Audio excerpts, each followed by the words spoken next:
So hello guys, कैसे हो आप सब। उम्मीद है कि आप सब अच्छे से होंगे। आज का जो हमारा नया टॉपिक है दैट इज़ माइलोग्राफी। ये भी क्या है, एक कंट्रास्ट बेस्ड प्रोसीजर ही होता है जो हम किसके लिए करते हैं, स्पाइनल कॉर्ड के लिए। यहाँ पे जो ये वर्ड यू माइलो होता है, myelo means spinal cord, it's related with the spinal cord. And graphy means जो आप क्या करोगे, रेडियोग्राफ्स लोगे यहाँ पे। दैट मीन्स कि यहाँ पे जो आप फोटोज़ लोगे वो किसके होंगे, हमारे पास स्पाइनल कॉर्ड के। It is also known as myelogram, इसको माइलोग्राम भी बोलते हैं। It is a radiological procedure जिसमें हम क्या करते हैं, कंट्रास्ट मीडिया यूज़ करते हैं। कौन सा कंट्रास्ट यूज़ करेंगे, omnipaque, to detect pathology of the spinal cord. Means कि यहाँ पे हम कंट्रास्ट का यूज़ करेंगे कोई भी पैथोलॉजी देखने के लिए, किसकी, स्पाइनल कॉर्ड की। अब थोड़ा सा हम एनाटमी देखते हैं और फिजियोलॉजी देखते हैं, किसकी, स्पाइनल कॉर्ड की। आपको पता है स्पाइनल कॉर्ड जो है ये क्या है, पार्ट ऑफ नर्वस सिस्टम है। जैसे ब्रेन होता है, ब्रेन के बाद हमारे पास क्या आता है, स्पाइनल कॉर्ड। ठीक है, ये कहाँ से अराइज होती है, ये पोस्टीरियर पार्ट मींस के ऑसिपिटल लोब जो होता है वहाँ से ये अराइज होता है, किसके, ब्रेन से, to the first and second lumbar vertebra. Means कि ये कहाँ तक फिर एक्सटेंड करती है, जो L1 और L2 होता है, L1 से L2 तक ये क्या करता है, एक्सटेंड करता है। और जब L1 L2 उधर से फिर न्यू ब्रांचेस नीचे से निकलती हैं, ठीक है, नर्व्स उधर से निकलती हैं। लेकिन L1 और L2 तक क्या होती है, हमारे पास स्पाइनल कॉर्ड। बहुत ही इंपॉर्टेंट पॉइंट है ये कि हमारे स्पाइनल कॉर्ड जो है अराइज कहाँ से होती है और कहाँ तक होती है, तो L1 और L2 तक होती है। ठीक है, हमारे पास कितनी टाइप्स ऑफ स्पाइनल नर्व्स होती हैं, आप पहले याद रखोगे। क्रेनियल नर्व्स जो होती हैं हमारे पास 8 पेयर्स की होती हैं। कितनी पेयर्स की होती हैं, 8 पेयर्स के हमारे पास क्रेनियल नर्व्स होती हैं। और 31 पेयर्स हमारे पास क्या होती हैं, स्पाइनल नर्व्स। ये कितनी होती हैं, स्पाइनल नर्व्स। और ये कहाँ से अराइज होती हैं, स्पाइनल कॉर्ड से। मान लो ये हमारे पास क्या है, स्पाइनल कॉर्ड। यहाँ पे क्या होता है, ऐसे जो है ऐसे अराइज होती हैं हमारे पास इससे नर्व्स। ये क्या है, नर्व साइड से कितनी होती है, 31 पेयर्स। अब आपने याद रखना है, जैसे हमारे पास सर्वाइकल 7 होती हैं, वैसे वैसे आप इनको भी याद रखोगे। सर्वाइकल बोन कितनी होती है, 7। लेकिन आप याद रखोगे यहाँ पे जो हमारे पास नर्व्स होती हैं वो कितनी होती है, 8 pairs of cervical spinal nerves. 12 होती हैं हमारे पास thoracic pairs, 5 lumbar pairs, 5 sacral pairs और 1 कॉक्सियल पेयर्स हमारे पास होती हैं। ठीक है, आगे चलते हैं हम मेनिंजेस पे। तो मेनिंजेस यहाँ पे क्या होता है, मेनिंजेस मींस कवरिंग। मेनिंजेस का मतलब क्या होता है, मेनिंजेस का मतलब होता है कवरिंग, जो आउटर कवरिंग्स होती हैं। ठीक है, अब ब्रेन और स्पाइनल कॉर्ड दोनों के बाहर हमारे पास 3 तरह की प्रोटेक्टिव मेम्ब्रेन्स होती है जिनको हम बोलते हैं मेनिंजेस। मींस कि ये क्या है, आउटर कवरिंग्स होती है किसके बाहर, स्पाइनल कॉर्ड और ब्रेन के बाहर, इन्हीं को बोलते हैं मेनिंजेस। अब यहाँ पे जो है हमारे पास 3 तरह के होते हैं। ड्यूरा मैटर सबसे बाहर होती है, ड्यूरा मैटर बीच में होती है एरेक्नॉइड, और सबसे अंदर कौन सी होती है, पाया मैटर। आप यहाँ ट्रिक से भी याद रख सकते हो, डैप से, DAP, ड्यूरा मैटर, एरेक्नॉइड और पाया मैटर। ये जो है इसके लिए ट्रिक है याद रखने के लिए। चलते हैं हम आगे। अभी इसके बाद हमारे पास आता है CSF।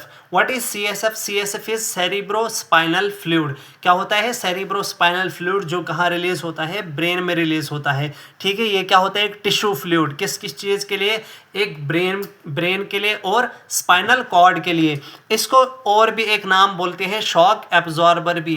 क्या बोलते हैं इसको, शॉक एब्जॉर्बर भी इसको बोलते हैं। अब हम देखते हैं indications, Contra indication, equipment, patient preparation, last पे हम प्रोसीजर देखेंगे।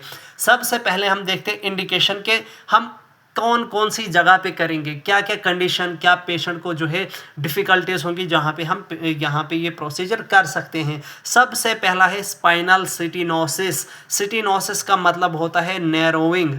मीन्स के यहाँ पे क्या होगा, जो हमारे पास स्पाइनल कॉर्ड होगी वो थिन हो जाएगी, नैरो हो जाएगी।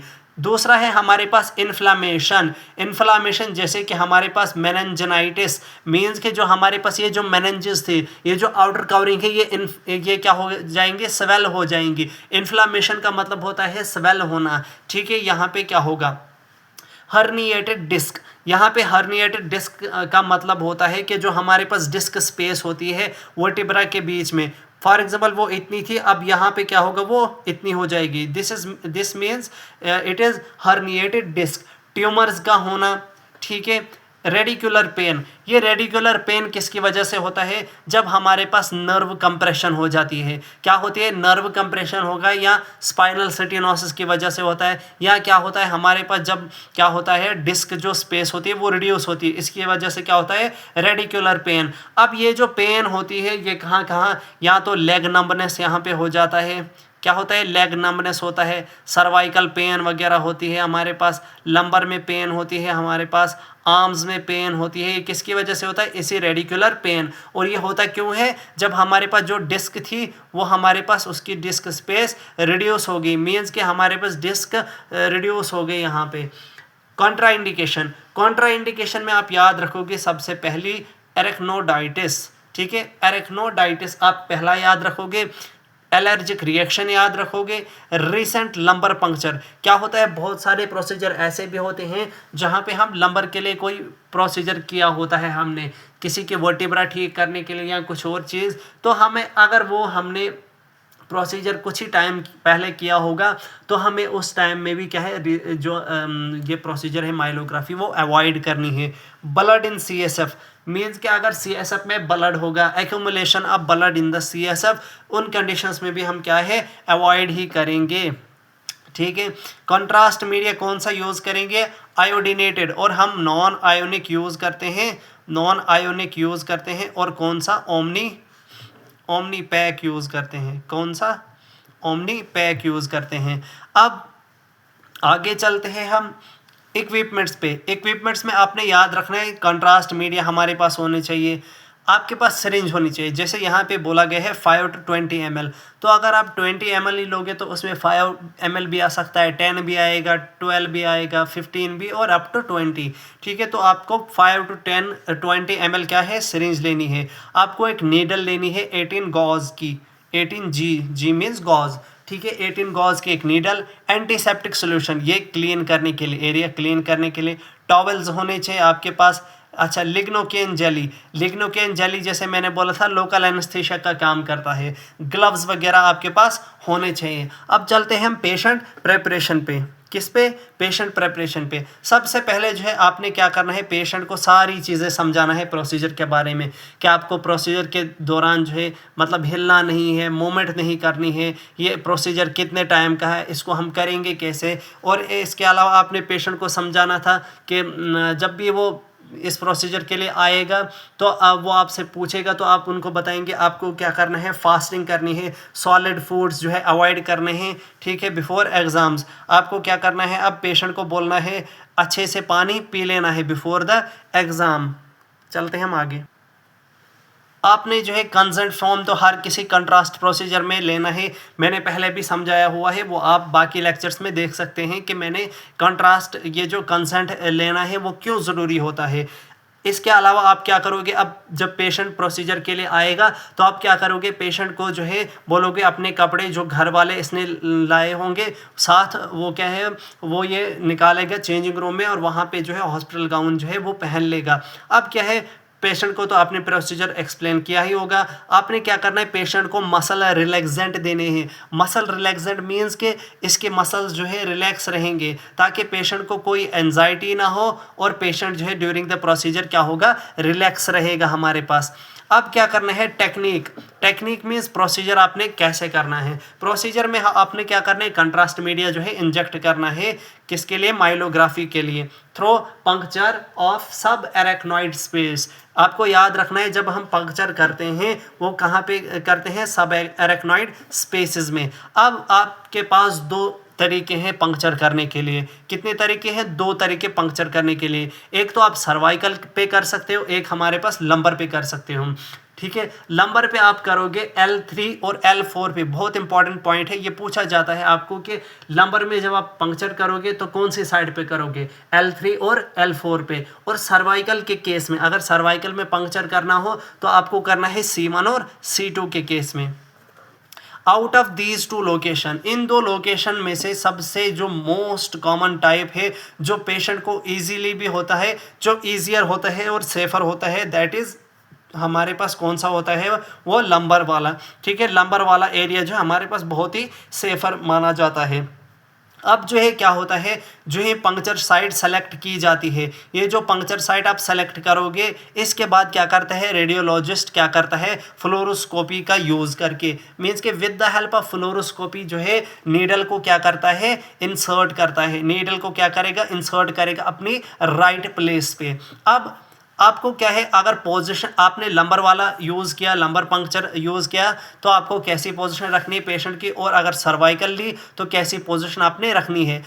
अगर लंबर वाला लिया आपने, तो लंबर जो है आपने कैसे यूज़ करना है, आपकी वर्टिब्रा कौन सी साइड होती है, एंटीरियर साइड के पोस्टीरियर साइड, तो आपका आंसर होगा पोस्टीरियर साइड। मीन्स के पोस्टीरियर साइड जो है ऊपर के लिए होना चाहिए, दैट मीन्स यहाँ पे प्रोन पोजिशन होनी चाहिए, और लेफ्ट लेटरल पोजिशन होनी चाहिए। कैसी, लेफ्ट लेटरल पोजीशन, वो भी आपकी कैसी होनी चाहिए, फ्लेक्स्ड स्पाइन, मींस के आप जो है पेशेंट को ऐसे रखोगे, ऐसे कर्व जैसे बना के, ताकि जो स्पेसेस होती हैं वर्टिब्रा के बीच में वो ओपन हो जाए। ठीक है, अब सर्वाइकल के लिए आपने क्या करना है, सर्वाइकल के लिए आपने क्या करना है इरेक्ट पोजीशन में, मींस या तो इरेक्ट पोजीशन, या तो आप क्या करोगे पेशेंट को बिठा के रखोगे, क्या करोगे या तो इरेक्ट में या बिठा के रखोगे। अब यहाँ पे आप क्या करोगे, अगर आपने आप इसमें प्रोन पोजीशन में भी ले सकते हो। प्रोन पोजीशन में आप क्या करोगे, पेशेंट को क्या बोलोगे, अपनी जो गर्दन है उसको फ्लेक्स करना है, मींस के अंदर के लिए ऐसे कर्व करना है। मान के चलो ये गर्दन है, ये पेशेंट का जो है बैक पार्ट है, आप क्या करना है पेशेंट को ऐसे बोलना है नीचे के लिए गर्दन रखने के लिए, ताकि ये जो स्पेस होती है ये ओपन हो जाए। अब जो है प्रोसीजर को हम कैसे बिगिन करेंगे, हमने पंक्चर करना है लंबर पे, कहाँ पे, L3 और L4 पे। अब क्या करना है, नीडल को आपने क्या करना है स्लोली क्या करना है इंसर्ट करना है, और एक ही बार इंसर्ट नहीं करते हैं रेडियोलॉजिस्ट, यहाँ पे जो है इसको अंडर फ्लोरोस्कोपी में जो है इंसर्ट करते हैं, फ्लोरोस्कोपिक गाइडेंस का यूज़ करते हैं, करके जो है इंसर्ट करते हैं नीडल को। ठीक है, अब यहाँ पे क्या करना है, जो ही नीडल आपने कितनी 2 mm लगभग जो है इंसर्ट करनी है, कितनी 2 mm इंसर्ट करने के बाद आपकी जो ये नीडल होगी वो हमारे पास कहाँ होगी, सब एरेक्नॉइड स्पेस में। कितना 2 mm जो ही नीडल आपने अंदर इंसर्ट की तो हमारे पास कहाँ पे चली जाएगी, वो सब एरेक्नॉइड स्पेस में। अब यहाँ पे आप क्या करोगे, जो ही सब एरेक्नॉइड स्पेस में चली गई आपकी नीडल, अब थोड़ा सा यहाँ से क्या करोगे स्पाइनल फ्लूइड जो है यहाँ से निकालोगे। स्पाइनल फ्लूइड कौन सा है, सेरिब्रोस्पाइनल फ्लूइड भी होता है, स्पाइनल फ्लूइड आप क्या करोगे यहाँ से निकालोगे। ठीक है, किसके लिए, एक सैंपल लेने के लिए के अंदर से कुछ उसमें डिसऑर्डर तो नहीं है। अब आप क्या करोगे, कंट्रास्ट मीडिया को इंजेक्ट करोगे। किसको इंजेक्ट करोगे, कंट्रास्ट मीडिया को इंजेक्ट करोगे अंडर फ्लोरोस्कोपिक गाइडेंस। अब क्या करोगे, आप 2 पोजिशंस लोगे, 2-3 पोजीशंस लोगे कंट्रास्ट के बाद। कौन कौन सी में आप फिल्म लोगे, AP में आप फिल्म लोगे, PA में ले सकते हो आप बोथ ओब्लिक्स, मीन्स के राइट एंटीरियर ओब्लिक भी और लेफ्ट एंटीरियर ओब्लिक भी, और लेटरल पोजीशन में भी आपको लेनी। मीन्स आपके पास 3, 4 और 2, 5 में आपको 5 जो आपके पास आएंगे टोटल फिल्म्स आएंगी। यही आप क्या करोगे, फिर आप एक्सरे फिल्म पे या जो आपके पास फिल्म होती है उस पर आप उसको ये इमेजेस दे सकती हो। आफ्टर केयर में क्या करना है, पेशेंट को बोलना है बेड रेस्ट के लिए। किसके लिए, बेड रेस्ट के लिए। कितना, 8 to 24 आवर्स उसको बेड रेस्ट के लिए बोलना है, और उसका जो हेड होना चाहिए विद स्लाइटली एलिवेटेड, मीन्स कि उसका सर जो है ऊपर के लिए होना चाहिए। जब भी वो रेस्ट करेगा उसका सर ऊपर के लिए होना चाहिए। The patient should drink plenty of water, means कि पेशेंट जो यहाँ पे अच्छे से पानी पीना चाहिए, मीन्स के बहुत ज़्यादा पानी पीना चाहिए ताकि ये कंट्रास्ट जो है बॉडी से वॉश आउट हो जाए। कॉम्प्लिकेशन क्या हो सकता है, कॉम्प्लिकेशन भी ये हो सकता है कि पेशेंट आपको बोले फॉर एग्जाम्पल मुझे बुखार हो गया, फीवर हो गया, वॉमिटिंग आ रही है, उसको सर दर्द हो रहा है, पेन होती है कहाँ पे, जहाँ पे इंजेक्शन आप करोगे या पंक्चर करोगे वहाँ पे पेन हो सकती है। नेक स्टिफनेस, मीन्स के जो हमारे पास गर्दन है वो जो है जकड़ जाएगी या अकड़ जाएगी। ठीक है, लेग नंबनेस, मीन्स के जो लेग होती है उसमें जो है थोड़ा सा जो है उसको ऐसा लगेगा जैसे मुझे बेहोशी जैसी है। ये सब चीज़ें जो है उसको कॉम्प्लिकेशंस में आएंगी। तो अगर पेशेंट आपको प्रोसीजर के बाद ये सारी चीज़ें बताता आता है तो आप उसको बोलेंगे कि ये सब चीज़ें नॉर्मल है, ये थोड़े टाइम के बाद फिर ठीक हो जाएगा। This is all about माइलोग्राफी। उम्मीद है कि आपको ये जो माइलोग्राफी वाला टॉपिक है आपको अच्छे से समझ आया होगा। Please share my channel and like subscribe.